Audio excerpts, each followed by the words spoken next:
보건의 부분을 다루기로 하겠습니다. 따라서 대기 환경 부분에서는 우선 대기의 구성을 알아보고요. 또 공기의 각 성분과 성질을 알아보도록 하겠습니다. 그리고 공기의 물리적인 작용과 태양광선, 전리방사선, 전자파에 대해서 건강 문제와 어떤 연관이 있는지를 보도록 하겠습니다. 그리고 마지막으로 대기 오염을 다루도록 하겠습니다. 자, 우선 대기권이라고 하는 것은 지구를 둘러싸고 있는 공기를 대기라고 하고 이 층을 우리가 대기권이라고 합니다. 그림 1에 대기권의 구조가 나와 있죠. 기본적으로 대륙권, 성층권, 중간권, 열권으로 크게 나누어 봅니다. 대륙권은 지표로부터 11km까지를 우리가 이야기하고 있죠. 이 대륙권에서는 위로 올라갈수록 기온이 낮아지기 때문에 대류 현상과 기상 현상이 나타나는 부분이죠. 성층권은 11km에서 50km 사이를 말하고 있는데요. 대기가 안정되어 있기 때문에 대류 현상과 기상 현상이 나타나지 않습니다. 따라서 이 성층권에 비행기의 항로가 개설되어 있습니다. 그리고 오존층이 있어서 자외선을 흡수하고 생명체를 보호해주는 역할을 하고 있습니다. 50km에서 80km까지를 우리가 중간권이라고 하는데 여기는 공기가 희박하고 수증기가 적어서 기상현상은 나타나지 않습니다.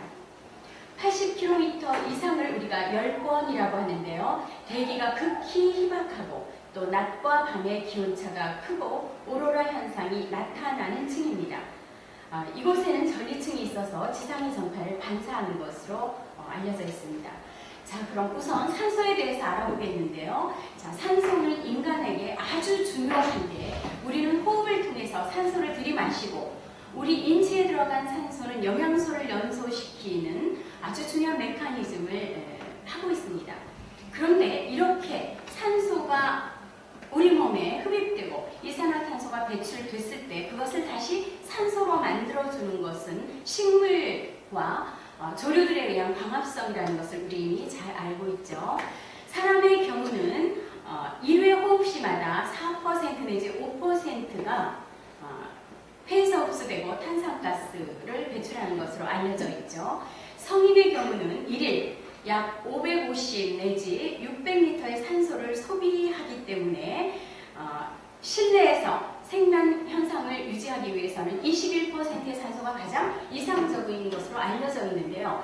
최근에 대치동을 중심으로 한 강남권에서 이 산소 농도를 조사한 자료가 제시된 적이 있었습니다. 거의 19% 이하로 내려가는 경우가 굉장히 많았죠. 산소가 21%가 적당한데 19% 이하로 내려간다는 얘기는 뭐냐면 저산소증, 즉 뇌가 가장 많이 예민하게 영향을 받게 되는데 산소가 적을 때 발생되는 여러 가지 문제들이 있죠.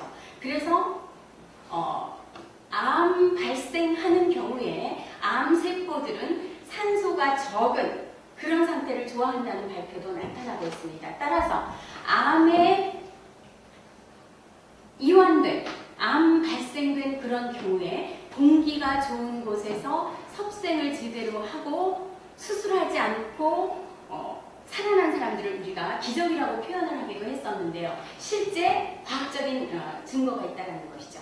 그래서 질환이 발생되거나 암이 발생된 경우는 우선 최소한 산소가 21% 정도 보장되는 그런 환경으로 가는 것이 굉장히 중요하다는 것이 이제 점점 구체적으로 밝혀지고 있는데요. 지금 현재 이 강의실에도 21%가 되지 않을 겁니다. 우리 1시간 반 후에 다시 측정을 해보면 어쩌면 19%대로 떨어져 있을지도 몰라요. 만약에 이 강의실에 가득 있다면 호흡에 의한 이산화탄소 증가 때문에 훨씬 더 많은 것들이 발생이 되죠. 예를 들어서 수백 명이 함께하는 공연장에서 3시간 공연이 끝났을 때 이산화탄소 증가량이 현저하게 증가하기 때문에 나올 때쯤 되면 머리가 아프다라는 것을 느끼는 사람들도 굉장히 많이 있습니다. 그래서 산소가 결핍되지 않은 산소가 풍부한 상태를 조성하는 것이 굉장히 중요한데요. 예를 들면 그거죠. 어떤 친구는 책상 앞에 잎이 넓은 화력수 화분을 하나 놓는 겁니다. 그러면 태양이 비치는 낮에는 산소를 발생시키죠. 의한 이산화탄소를 들이마시고 산소를 발생시킵니다. 그런데 밤이 되면 어때요? 식물도 광합성하지 않고 산소를 소모하거든요. 그러면 큰일 났다. 근데 문제가 없다는 거죠.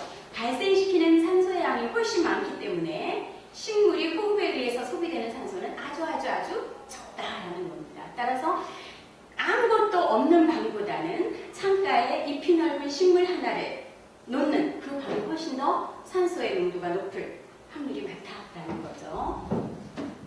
다음에 다루는 것이 질소인데요. 공기 78%를 차지하죠.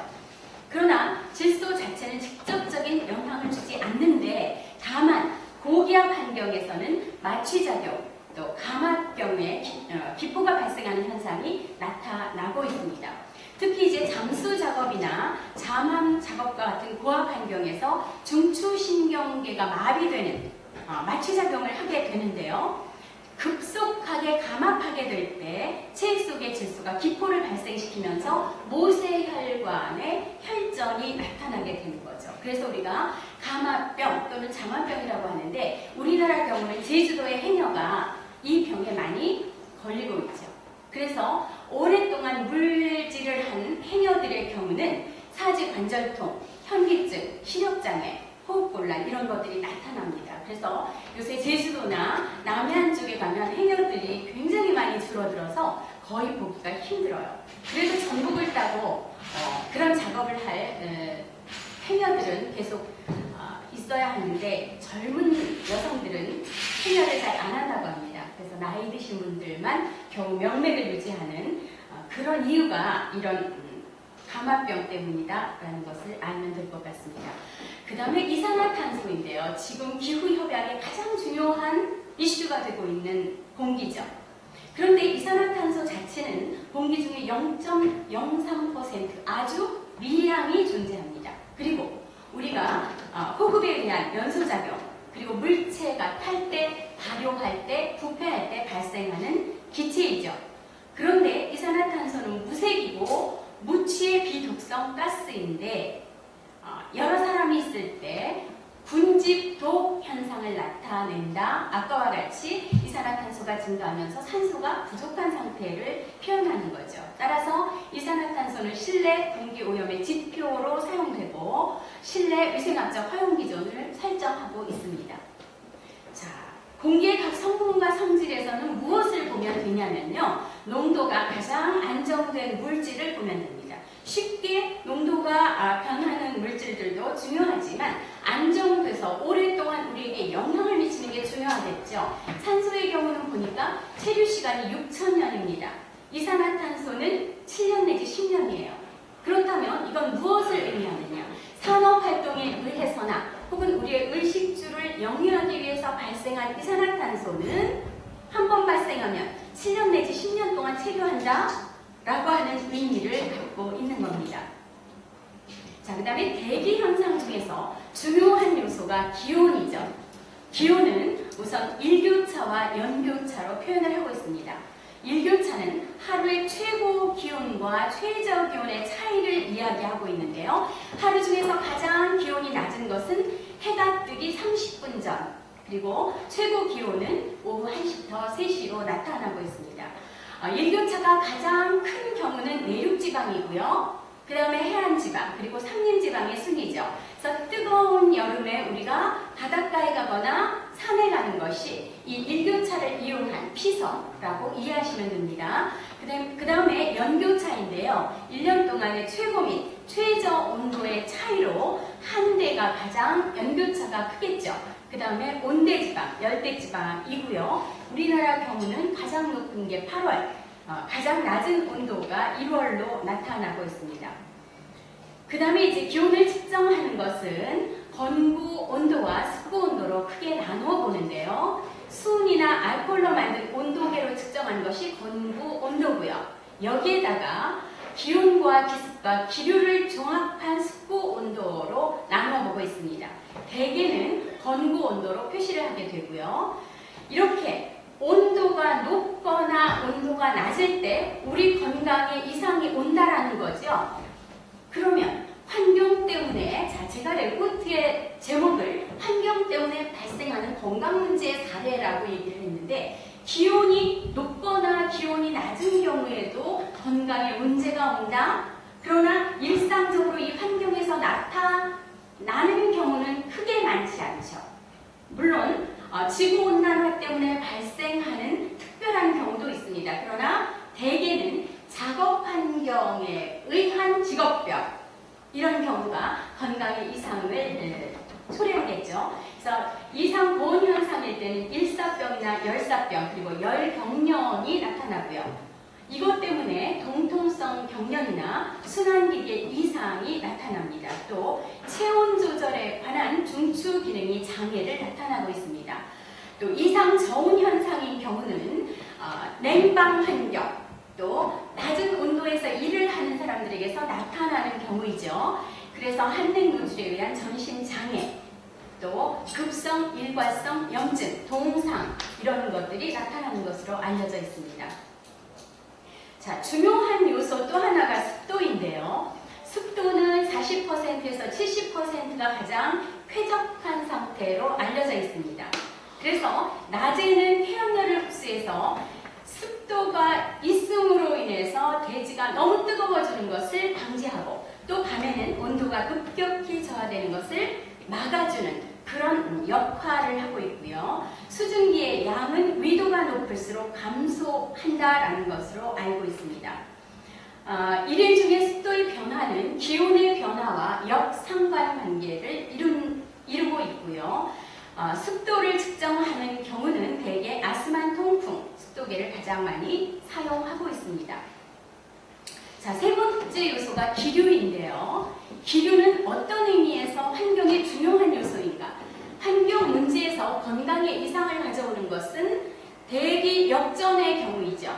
오염물질이 배출이 됐는데 산업단지라든가 공업지대에서 오염물질이 배출이 되었는데 기류가 흐르지 않음으로 인해서 오랫동안 고농도의 오염물질에 노출되어 있을 때 발생하는 문제라고 볼 수가 있어요. 그래서 기류는 풍속 혹은 풍력으로 표현을 하고요. 실내와 실외의 차이는 기압의 차이로, 그리고 실내에서는 기온의 차이에 의해서 발생되는 것으로 알려져 있습니다.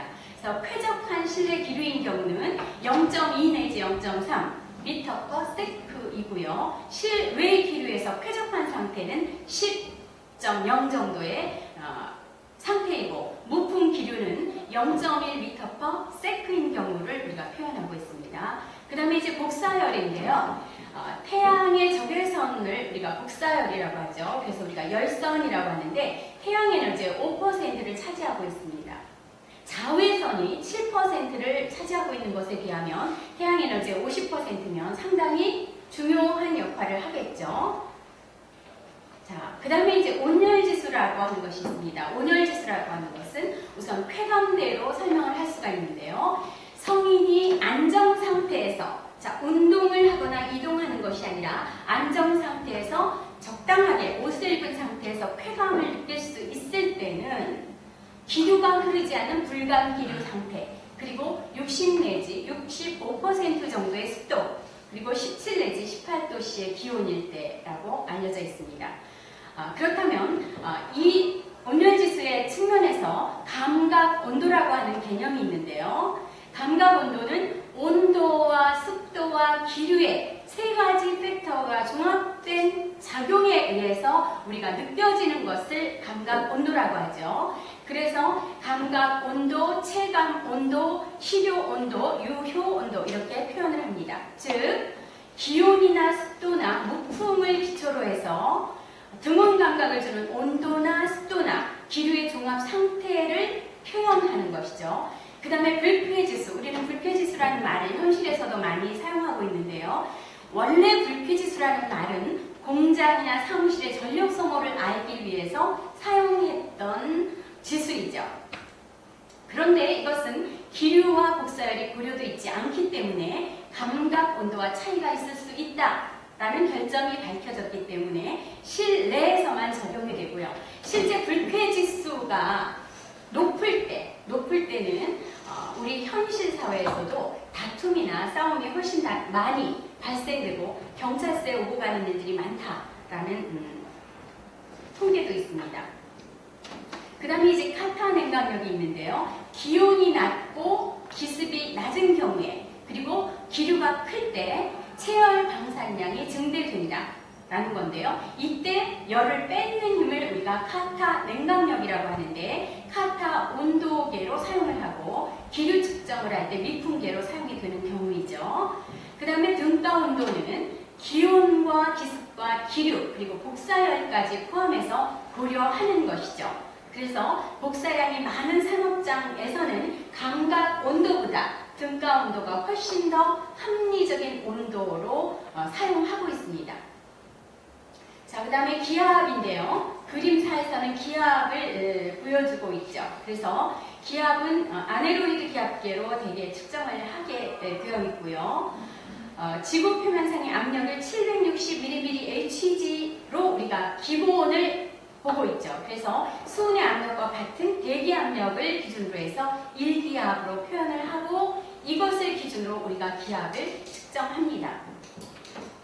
그 다음에 태양광선에서 자외선인데요. 자외선 그러면 우리들은 상당히 상식선에서 많이 알고 있습니다. 그런데 자외선이라고 하는 것은 400나노미터, 즉 4000 옹스트롱 이하의 전자파를 이야기하죠.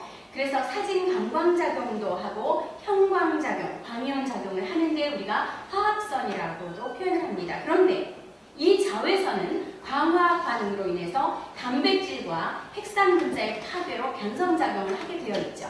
그래서 외국의 사례에서는 겨울에 우리가 토끼들이 먹을 것이 없으면 눈 쌓인 산에서 토끼들이 내려옵니다. 근데 외국에서는 겨울이 아니었어요. 근데 대량의 토끼떼들이 민가로 내려온 사건이 있었죠. 나중에 알고 보니까 이 자외선이 강한 지역이었기 때문에 토끼들이 다 눈만 장님이 됐었던 거죠. 그래서 정확하게 현황 파악을 못하고 마을로 대거 이동했던 사건이 있는데요. 이런 문제들이 이제 건강에 관련된 문제로 볼 수 있습니다. 즉 토끼뿐만이 아니라 인간에게도 이것에 의한 문제들이 발생하고 있다는 거죠. 그래서 인체에 대한 작용을 보면 첫 번째 피부의 경우는 홍반이나 색소 침착이 나타나고요. 심하면 피부암을 유발하기도 하죠.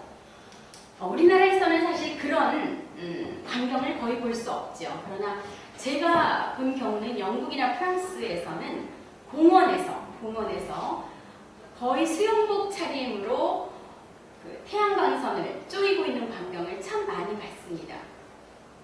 그 얘기는 뭐냐면 우리나라만 해도 건강에 이상이 없을 만큼 일사량이 충분하기 때문에 굳이 그러지 않아도 되죠. 그러나 영국이나 프랑스 같은 경우는 좋은 햇빛, 태양을 받을 기회가 별로 없기 때문에 그렇게 이제 태양을 가까이 하려는 사람들이 이제 많이 나타나고 있는데요.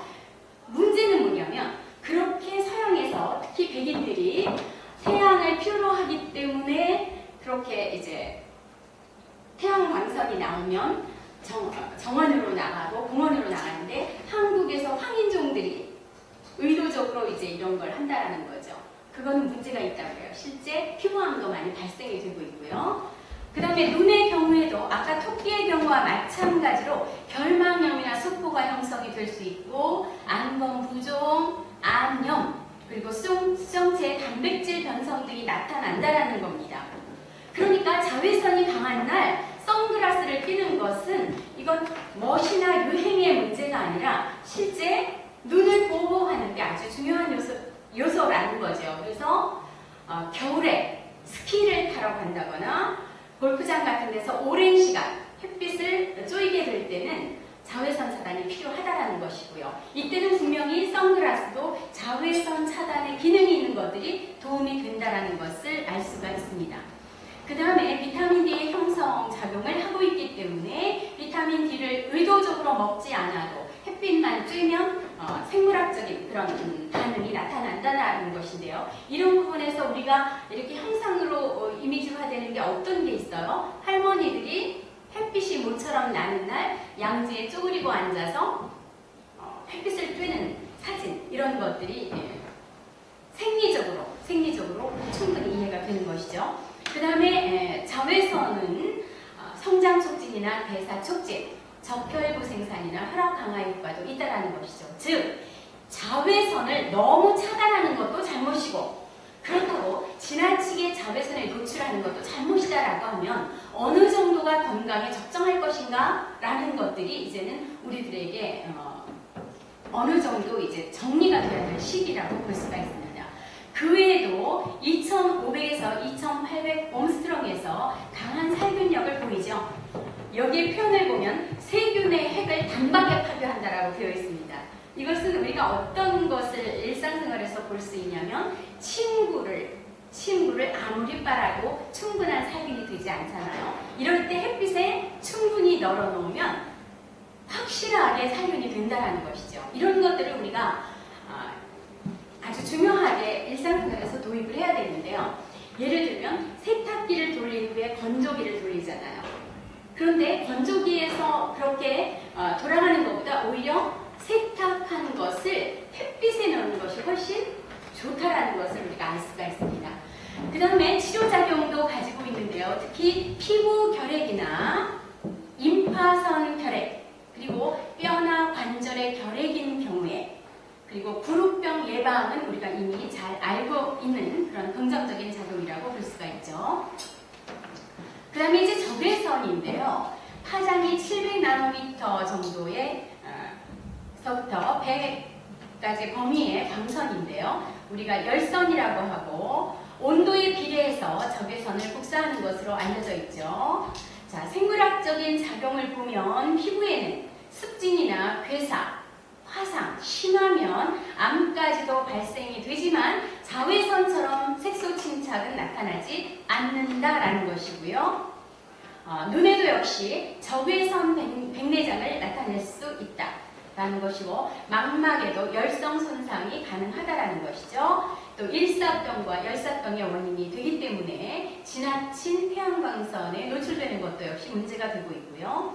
그 다음에 가시광선의 경우죠. 그래서 400 내지 700나노미터 사이의 파장을 이야기하는데요. 눈의 망막을 자극하고 명암과 색깔을 구별하게 하는 그런 작용을 하고 있죠.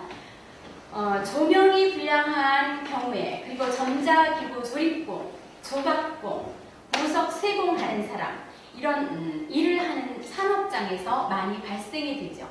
즉 과거에 1950년대부터 60년대 사이에 전력이 충분하지 않았을 때 그때 있잖아요. 어두운 상태에서 책을 보는 많은 학생들이 안경을 엄청나게 쓰기 시작했어요. 이런 것들도 아주 중요한 요소이고요. 생물학적 작용을 보면 가시광선은 시각기관을 통해서 작용을 한다. 그리고 유전장애나 광 알레르기, 그리고 전염성 질환, 그리고 질병과 공동작용으로 장애를 일으키는 것으로 알려져 있고요. 조명이 과잉되거나 조명이 부족할 때 문제가 발생된다. 조명이 부족할 때는 시력 저하나 근시 이런 것들이 나타나고, 또 조명이 너무 밝을 때 이때는 시력장애와 시야 협착증이 발생합니다. 그래서 이제 전리방사선에서는요, X선, 감마선, 알파선, 베타선 이렇게 이제 표현을 하는데, 이것은 관심이 있으신 분들은 우리 교재를 보면 잘 나타나 있습니다. 넘어가겠습니다. 또 전리방사선의 단위도 나타나 있는데요. 조사선량의 단위와 흡수선량의 단위, 그리고 선당량으로 구분되어서 잘 설명이 되어 있습니다. 그래서 전리방사선에 노출되는 경우를 설명하고 있죠. 그래서 전리방사선이 생체에 어떤 영향을 하며 건강에 어떤 문제를 발생시킬 수 있는가라는 것들을 설명하고 있는데요. 우선 급성 전리방사선 증후군이라는 것이 있습니다. 그래서 식욕감퇴나 구역, 피로감 이런 것들이 나타나고 있는데요. 오래 지나면 조혈기 장애나 소화기 장애, 그리고 중추신경계 장애를 나타냅니다. 그리고 악성 종양이 오래됐을 때, 반복되고 장기간 노출됐을 때, 그러니까 문제는 단기간 노출됐을 때보다 장기간 노출됐을 때 더 많은 문제가 발생이 되는데 백혈병이나 갑상선암, 피부암 이런 것들이 나타나는 것으로 보고가 되고 있습니다. 자, 전리방사선의 예방 대책인데요. 기본적으로 적정한 수준에서 그리고 최적의 조건에서 선량을 제한하는 것이 필요하다라는 것이죠. 그 다음에 이제 요새 문제가 되고 있는 것이 전자파인데요. 우리가 전자기기를 사용하지 않는 집은 거의 없어요. 특별하게 알려져 있는 어떤 스님 같은 경우에 특별한 생활을 하기 위해서 전기가 전혀 없는 고립 생활을 하기도 하지만 대부분의 사람들은 전기를 다 사용하고 있습니다. 따라서 전자파가 굉장히 중요한 요소가 됐는데요. 전자파는 일종의 파장이기 때문에 주파수로 나타내게 되고요. 전개와 자기의 변화를 일으키는 파동이죠. 자, 기본적으로 전기장은 자기장을 유도하게 되고요. 또 시간에 따라서 자기장은 전기장을 유도하면서 서로가 서로를 유도해서 소멸되지 않고 멀리까지 가는 게 전자파죠. 자, 그래서 전자파는 우선 생체에 열작용을 한다라는 것이죠. 그래서 생체 내에 열이 발생하면서 행동의 변화나 생리학적인 영향이 나타난다라는 것이고요. 대표적인 것이 전자레인지의 마이크로웨이브의 열작용이죠. 그래서 전자레인지를 사용해서 뜨겁게 음식을 데피는 그런 것을 활성화시키고 있고요. 또 자극작용을 한다라는 것이죠. 그래서 일정한 전류가 흐르는데 이때 자극작용을 해서 심장에 위험한 영향을 나타내고 있다라는 것입니다. 그 다음에 세포 차원의 작용을 한다라는 것이고요. 세포는 생체막, 그리고 인지질의 이중막, 그리고 전해질을 포함하는 세포질로 구성이 되는데 이 소기관들조차도 작용에 영향을 받는다라는 것이죠. 그래서 이제 신경에 나타나는 현상, 그리고 근육에 나타나는 현상 때문에 생리적인 변화가 나타난다라는 것입니다. 또 눈의 장애를 나타내는데 역시 백내장이 대표적인 경우이고요. 또 내분비계에도 영향을 미치는 것으로 알려져 있죠. 그래서 뇌하수체 같은 내분비에 관여하는 기관을 자극하고 있다. 따라서 호르몬 분비를 유발해서 부신피질 호르몬이나 갑상선 호르몬의 분비가 촉진되면서 당질대사의 변화도 나타내고 있습니다.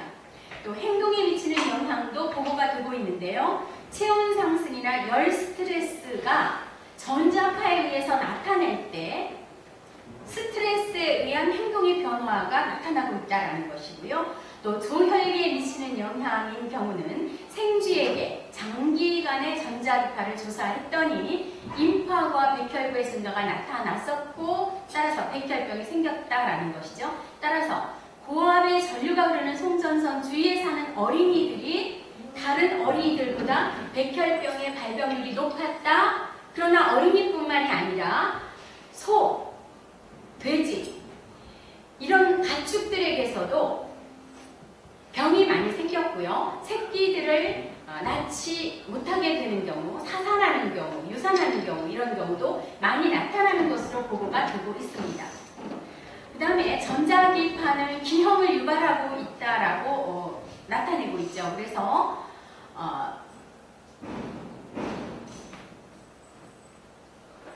그래서 고주파에 노출될 때 발생할 수 있는 기형 유산의 문제. 그래서 임신한 경우는 절대 전자파에 노출되지 않도록 의도적으로 조치하는 것들이 필요하다라는 것이고요. 또 이제 전자파에 의해서 쥐에게 실험을 해봤더니 체중도 감소하고 뇌 중량이 부피가 감소했다라는 보고가 있습니다. 따라서 전자파에 우리가 최대한 노출되지 않기 위한 몇 가지 지침을 소개하겠는데요. 우선 야간 스탠드나 화장대에 놓인 전자시계, 무인 응답장치 이런 것들은 최대한 멀리 두도록 하는 것이 좋다. 그리고 전열용품이 부착되는 벽으로부터 침대를 가능하면 멀리 배치하는 것이 좋다. 그리고 컴퓨터 모니터로부터 최소한 8길이만큼 떨어져 앉는 것이 좋다. 대형 TV는 2m 이상 거리를 두고 시청하는 것이 좋다. 이렇게 이제 가이드라인을 제시하고 있는데요. 이제 문화가 굉장히 다양해지고 가치관이 변하고 가치관이 다양해지면서 과거에는 어때요? 안방 그러면 침대, 화장대, 옷장 이런 식으로 배치를 했는데 요새 조금 젊은 사람들 부류에서는 안방에는 침대 외에는 전자제품 절대 놓지 않고 아주 심플하게 배치하는 경우가 굉장히 많습니다. 옷장 이런 것도 안 두고요. 정말 잠만 자기 위한 아주 깔끔하고 쾌적한 분위기로 배치하는 것들을 보고 참 이제는 많은 것들이 변화하면서 우리들의 가치관도 변하고 삶의 행태도 상당히 변하고 있구나라는 것을 알 수가 있습니다. 자, 이제 우리가 정말 관심 있는 대기오염 분야인데요. 대기오염이라고 하는 것은 인위적으로 배출되는 대기 중에 오염물질이 과잉 상태를 나타내면서 사람에게 영향을 미치거나 동물에게 영향을 미치거나 식물에게 영향을 미치거나 혹은 재산상에 영향을 미치는 것을 이야기하고 있죠. 그러나 실제 대기오염은 이렇게 산업화나 인위적인 배출원이 아닌 자연적인 배출에 의해서도 나타난다는 것이죠. 그러면 인공적인 발생원이 아닌 자연적인 발생원은 대개 화산 폭발, 번개, 산불 이런 것들로 보고 있어요. 자, 기본적으로 인공적인 배출 물질이 환경적으로 문제가 많이 되고 유해하다라는 것은 이미 알고 있지만 실제 자연적인 상태에서도 문제가 발생됐던 역사적인 사건들이 몇 개가 있죠. 1991년이었는데 필리핀의 피라투고 화산이 폭발하면서 화산 위로 30km의 버섯구름이 태양을 가렸었다라는 거죠. 30km요, 지상. 자, 이때 발생된 화산재는 기류를 타고 전 세계에 퍼지게 되는데요. 태양광선이 지구에 도달하는 것을 차단하니까 광합성이 이루어지지 않고 식물들이 잘 자라지 않고 고사해버리는 것들이 나타났겠죠. 이렇게 해서 과학자들은 그 부분 때문에 화산먼지, 이산화탄소, 황화수소, 아황산가스가 방출이 됐고 그것 때문에 평균 기온이 0.5도 정도 내려갔다라고 보고를 하고 있습니다. 그 외에도 이제 자바섬에서 탐보라 화산이 폭발했던 적이 있었고요. 서기 79년이니까 아주 고대이죠. 아주 고대 시절이었는데 이탈리아의 도시 폼페이에서 10km 정도 떨어진 베수비오 화산이 폭발했던 큰 사건이 기록되고 있습니다. 이때 비처럼 내리는 화산재가 도시를 덮어버리게 되고요. 유독한 화산가스가 쏟아져 나오면서 도시가 사라져버렸다라고 기록이 되고 있습니다. 이렇게 해서 자연적으로 발생하는 대기오염도 상당히 문제가 많지만 인위적으로 발생한 문제들이 더 많은 나쁜 현상을 보고하고 있다라고 볼 수가 있어요. 우선은 인공 오염물질은 1차 오염물질과 2차 오염물질로 나누어서 보고 있습니다. 1차 오염물질은 일산화탄소나 질소산화물, 탄화수소, 황산화물, 입자성물질과 같은 것이고요. 2차 오염물질은 이렇게 1차 오염물질에서 광화학 반응이 일어나면서 합성 분해돼서 생기는 스모그, 케톤 이런 것들을 우리가 2차 오염물질이라고 보고 있습니다. 자, 황산화물인 경우는요. 질소산화물과 함께 산성비의 중요한 원인이라는 것이죠. 황산화물은 수증기와 합해져서 황산이 되고 질소산화물은 수증기와 합해져서 질산이 되죠. 황산이나 질산은 어떤 강한 산이죠. 저희들이 이제 화학 실험을 할 때 황산병을 떨어뜨려서 실수로 떨어뜨려서 발에 큰 화상을 입은 것을 본 적이 있었는데요. 이렇게 위험한 황산이나 질산이 수증기와 그래서 산성이 심해지면 어때요? 황산질산에 그런 성질을 가진 비가 내린다라는 거예요. 그래서 언제부터 우리들은 비가 내리는 그런 영화, 비가 내릴 때 비를 맞는 영화를 많이 못 보게 됐어요. 과거에 비 맞으면서 아주 중요한 영화신을 많이 우리들이 볼 수 있었는데 이제는 산성비 때문에 아주 특별한 경우 아니면 그렇게 연출을 하지 않더라고요. 그 다음에 질소산화물의 경우도 호흡기를 자극하고 염증을 일으키는 것으로 알려져 있습니다. 자, 일산화탄소는 연탄가스죠. 연탄가스. 50년대 정말 살아남은 사람들이 우선 들어가서 놀 자리가 필요했던 그 시기였어요. 방만 있으면 가족이 5명, 6명 함께 잤었죠.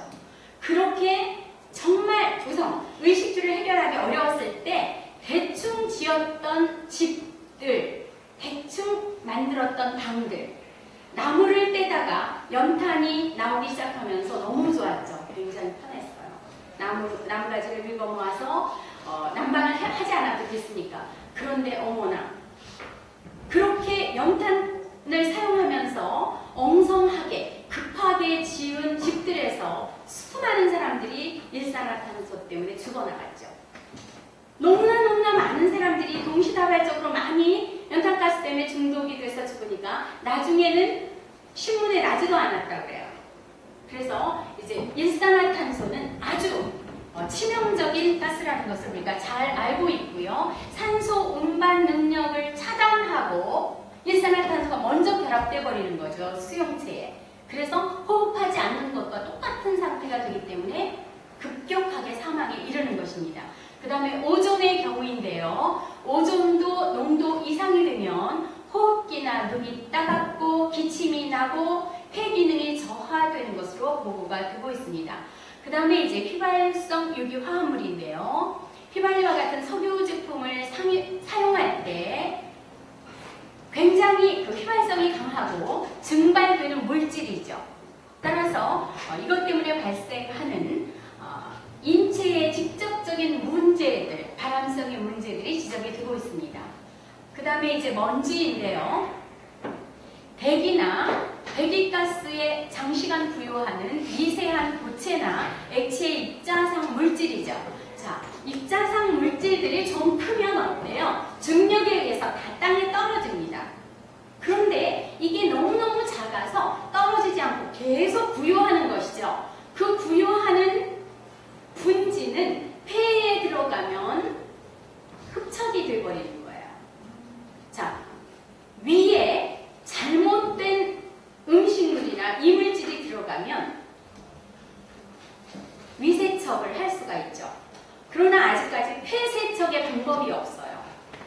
그래서 먼지가 많은 곳에서 혹은 탄광에서 일을 하는 진폐증 환자들은 폐를 잘라내지 않는 한 그것을 치유할 방법이 없는 겁니다. 그래서 먼지나 분진도 상당히 중요한 요소예요. 그래서 이렇게 대기오염이 발생되는 중요한 발생원을 보면 화석 연료를 사용하는 연소시설이나 소각시설, 그리고 유리나 도자기 혹은 금속을 녹이는 용해, 열처리 시설에서 많이 나타나고요. 또 화학비료, 또 석유 정제, 석유 화학제품 제조 시설 중에서 소성로, 건조, 그리고 탈황 시설에서 많이 발생되는 것으로 알려지고 있습니다. 그 다음에 시멘트 제조 시설, 코크스, 석탄 제조 시설에서도 대기오염 물질, 유해 물질이 발생이 되고요. 토목 현장, 건축 공사장, 채석장, 비포장, 도로, 나베지에서도 많이 발생이 되고 있죠. 또 직접적으로 자동차에서 배출되는 매연, 간접적으로는 운행에 따라서 마모되는 것들이죠. 타이어나 도로의 마모에 의해서도 많이 발생된다는 것이고요. 가장 중요한 것은 인체에 들어와서 폐의 문제만 발생시키는 것이 아니라 나뭇잎들이죠. 나뭇잎들의 호흡을 하는 기공을 막는 거예요, 먼지들이. 그래서 백화병 같은 것들이 나타나면서 식물의 잎들이 죽어버리는 거. 괴사하는 것, 이런 것들도 나타나고 있습니다. 자, 대표적인 대교오염 사건, 유주 계곡 사건 지난번에 우리 이야기했었는데요. 대규모 공업단지에서 발생됐던, 그래서 이 계곡 안에 있던 공업단지에 있던 근로자들이 수십 명이 죽었던 사건이었죠. 자, 도요라 사건이요. 길거리에 폐유를 뿌렸어요. 먼지 나지 않으라고. 원래는 폐유를 뿌리는 게 아니라 기름을 뿌리도록 되어 있는데, 이걸 뿌리는 것을 오더받은 회사에서 단가를 줄이기 위해서, 원가를 절약하기 위해서 폐유를 싼 가격에 사다가 뿌린 겁니다. 이 때문에 여기는 완전히 죽음의 도시가 됐다라고 소개를 했었고요. 자, 이것은 자동차에 의한 것이 아니라 석탄 연료에 의한 런던 스모그 사건이죠. 그 다음에 로스앤젤레스의 사건, 이것은 자동차에 의한 대기오염 사건이고요. 자, 그러면 대기 오염이라고 하는 것은 어떤 문제를 가지고 오는가? 범지구적인 환경오염의 주범인데, 대기오염은 대기오염대로 별도로 있는 것이 아니다. 왜요? 대기가 오염되어 있는데 비가 오면 물과 같이 땅에 떨어져서 토양이 오염되고 하천이 오염되고 지하수가 오염되고 흘러 해양이 오염되기 때문이죠. 그래서 오염이라고 하는 것은 물질의 순환과 같이 오염도 순환을 하는 것이라는 의미를 갖고요. 자, 지구 온난화 때문에 발생하는 것은 우선 기후 변화이죠. 그래서 더운 곳은 더 더워지고 추운 곳은 더 추워지고 폭설이나 폭염이 있는 곳은 더 심해지고 가뭄이 계속되는 곳은 더 비가 오지 않는 이런 극한 상황으로 가고 있다라는 것들, 그리고 농업의 측면에서 본다라고 하면 곡물 생산량이 감소하고 기온 상승이 되면서 북반구의 산림 분포가 변화한다. 우리나라 제주도 한라산에도 지금 식물의 분포가 서서히 변하고 있다고 하죠. 그리고 우리나라 상변이 바다인데 그 해양 생물들도 보면 아열대성 어종이 지금 많이 들어오고 있는 것이 포착이 되고 있습니다. 그래서 이런 지구온난화라든가 온도 상승이 굉장히 중요한 요소이고요. 또 수자원 경우, 그리고 농업용수 부족에 의해서 경작지가 감소하거나 물이 부족해서 더 이상 사용하지 못하는 폐농지가 되는 경우도 있고요. 토양 수분이 손실되면서 관계시설을 하기 때문에 비용이 증가하는데, 또 다른 국가와 국가 간의 갈등은 무엇이 있냐면, 캐나다의 어떤 지역에서 관계용수로 물을 뽑아서 쓰다 보면, 특히 이제 동남아시아 작은 여러 나라가 밀집되어 있는 경우죠. 메콩강 같은 경우는 가난한 나라가 몇 개가 함께 그 메콩강을 사용하고 있습니다. 그런데 그 상류 쪽에 있는 나라에서 관계용수로 물을 끌었으면 하류에서는 물이 부족해서 가다가 하천이 말라버리는 거죠. 물이 흐르지 않는 거예요. 이런 문제들도 발생되고 있다는 것이고, 해수면 상승 때문에 토지가 점점 사라지고 있다는 겁니다. 그 해수면 상승에 대해서 너무나 많이 알고 계시겠지만, 해수면 상승이 되는 것, 자, 북극이 녹아내려요. 그런 영상 참 많이 봤죠. 녹아내리면 얼음이 물로 변합니다. 해수면, 바다면이 점점 올라와요. 올라오다 보면 어떤 지역이 침수가 돼요? 낮은 지역. 그러다 보니까 고대로부터 우리 사람들은 해안이나 강가에 도시를 건설했다라고 했어요. 그러니까 메가시티급의 엄청나게 대형 도시들이 먼저 침수된다라는 것이죠. 우리들이 잘 살고 있지 않은 곳이 침수가 되면 기왕 될 바에는 그랬으면 좋겠는데, 인간들이 강이나 바닷가에 먼저 도시를 건설하고 거기에 살기 시작했기 때문에 지구온난화 때문에 정말 쓸모있는 도시들이 먼저 침수가 된다라고 하는 문제가 있다는 것이고요. 자, 산성비에 대해서 설명을 하고 있습니다. 기본적으로 산성비는 고정 발생원에 의해서 오염이 되기도 하고 이동 발생원에 대해서 오염이 된다라는 것이죠. 고정 발생원은 우선 점오염원이 있습니다. 점오염원, 이것은 공장이나 화력발전소, 또 보일러, 소각로 이런 것들이 있는 데서 발생하는 것이 점오염원이죠. 면오염원은 아파트 단지와 같이 한 곳에 집적되어 있는 문제가 발생되는 것을 면오염원이라고 하고요. 이동 발생원은 도로와 같이, 자, 고속도로 토요일 일요일이면 엄청 막히는데요. 이때 발생하는 것을 이동 발생원에 의한 오염으로 보고 있습니다. 자, 이렇게 해서 아까 질산의 성분, 황산의 성분이 있는 산성비가 내리면 어떤 문제가 있는가라는 거죠. 우선은 산림의 피해가 나타난다. 자, 산림에 있는 나무들이 고사하고 괴사하고 죽어버리면 무슨 문제가 있어요? 우리가 발생시키는 이산화탄소를 다시 산소로 환원시키지 못한다라는 거죠. 두 번째, 호수의 산성화에 의해서 어패류 감소와 중금속 용출에 의한 오염이 나타난다. 그래서 호수가 산성화되면 단지 산성화됐다는 것 외에는 다른 오염물질이 없어도 물고기가 씨가 말라버린다는 거죠.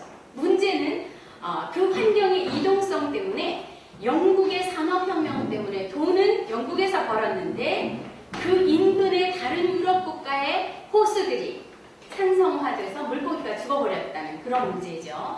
그 다음에 섬유제품의 퇴색이나 금속의 부식, 그리고 문화재와 각종 구조물의 훼손인데요. 쉽게 이제 문화재 같은 것을 볼 수 있습니다. 보물급 문화재가 오랫동안 비를 맞고 그러면서 부식이 진행되는 거죠. 그래서 아주 중요한 문화재 일부가 떨어져 나거나 부식이 되는 거예요. 손만 대도 바스락거리는. 우리 청계천의 경우도 어땠습니까? 청계천 고가도로 그거 청계천으로 복원하게 된 데는 여러 가지 이유가 있지만 첫 번째는 비용 문제였죠. 산성비 때문에 청계 고가가 부식이 되는 겁니다. 이렇게 손으로 해도 시멘트가 부스를 흘러내려요. 그러니까 위험하니까 이것을 안전하기 위해서 엄청나게 매해 비용이 들어갔던 겁니다. 이렇게 엄청난 비용이 계속 들어간다라고 하면 이것을 복원시키자.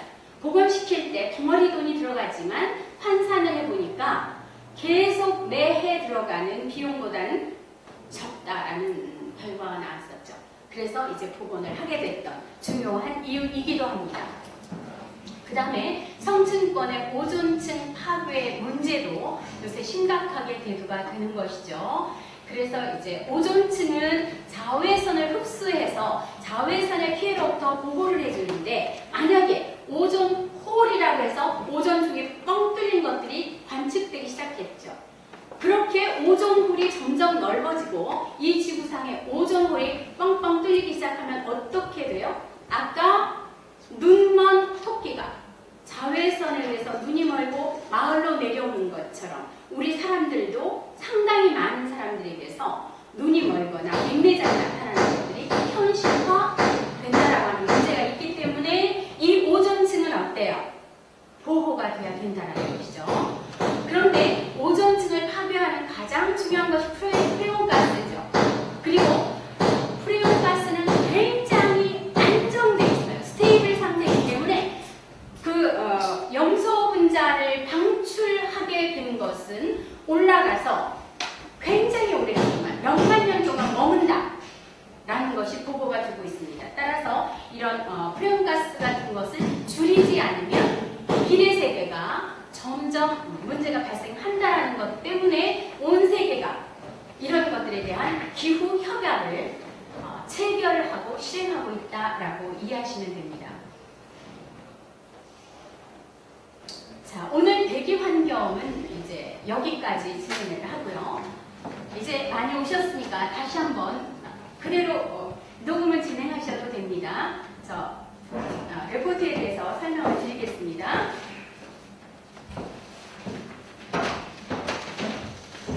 자, 중간고사를 오픈북 테스트로 진행하려고 하다가 레포트로 대체하기로 결정했습니다.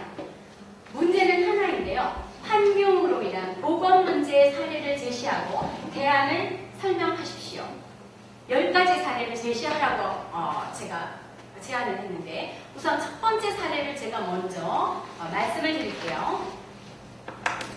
자, 폐기물 재활용 시멘트에서 육각크롬이 나온다라고 했습니다. 그런데 이것 때문에 무슨 문제가 발생이 돼요? 원형 탈모가 생기고 검은 먼지로 인한 접촉성 피부염이 생기고 호흡 호흡기 질환, 비중격 천공, 폐암이 발생하는 사례가 보고가 되고 있습니다. 자, 이거 환경의 원인 때문에, 환경이 원인이 돼서 나타나는 보건의 문제이죠. 그럼 이것을 어떻게 할 것인가, 대안, 이것을 설명해 보는 겁니다. 어떻게 해요? 기본적으로 폐기물 재활용 시멘트에 폐타이어, 건축자재 이런 것들이 많이 들어간다라고 했어요.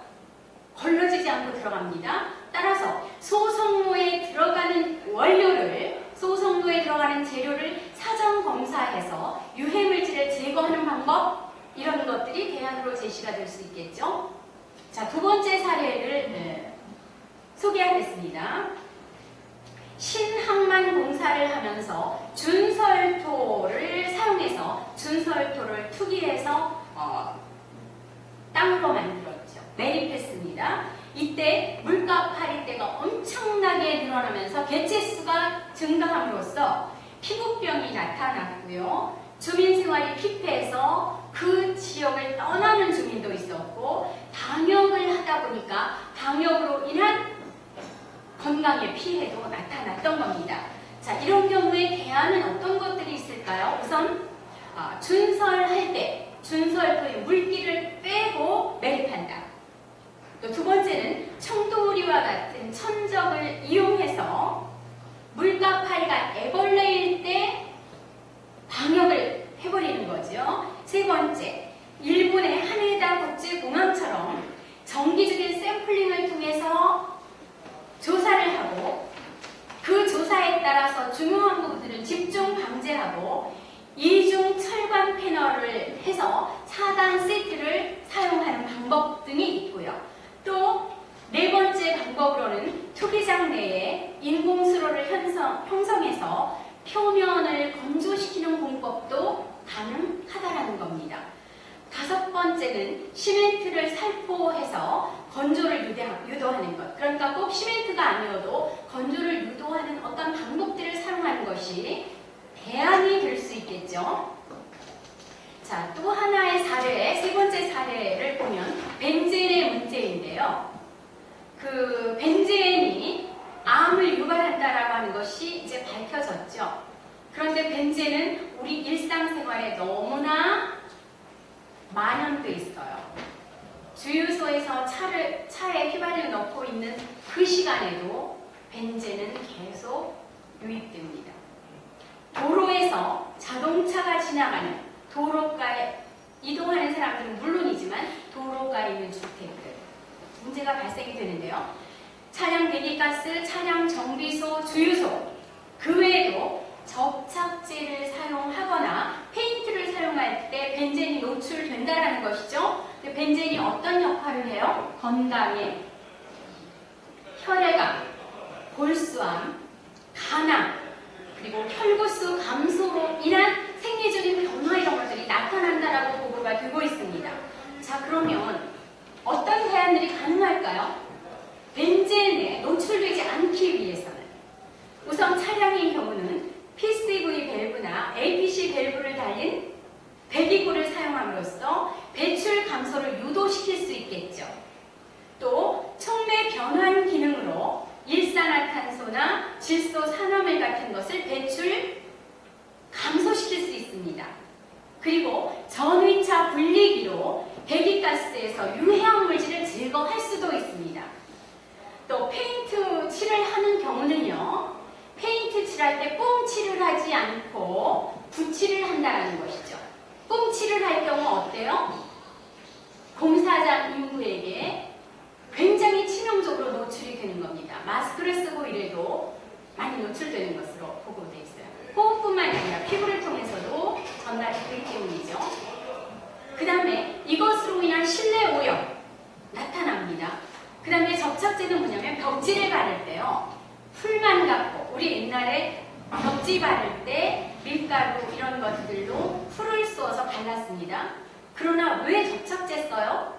순수하게 밀가루 풀 같은 걸로 하면 자꾸 뜯어져서 AS 점수가 무지 많이 나온답니다. 그러니까 확실하게 붙이기 위해서 접착제를 쓰는데 여기서 벤젠이 발생한다라는 것이거든요. 그렇기 때문에 이런 것들을 친환경적 도로, 그러니까 친환경의 인증을 받은 제품을 사용하는 것들, 이런 것들이 중요하고요. 또 이렇게 기왕 발생한 벤젠을 아까 기류 배웠잖아요. 기류에 의해서 빨리 확산시키고 이동시키면 훨씬 좋겠죠. 따라서 토지 이용 계획을 세울 때는 바람길이나 통경축을 확보하고 도로변가에 주택을 세울 때는 충분한 조경으로 이격거리를 확보하는 것, 이런 것들도 대안이 될 수 있습니다. 자, 그 다음에 우리가 아까 다루었던 것 중에 네 번째 사례가 가능하겠죠. 온도가 급격히 상승하거나 하강하기 때문에 발생하는 건강에 문제 있다라는 것을 이미 알고 있는데 대개는 작업장, 산업 현장에서라고 설명을 드렸습니다. 역시 압력이 상승하거나 하강하는 경우도 직업병, 작업 환경에 의한 거겠죠.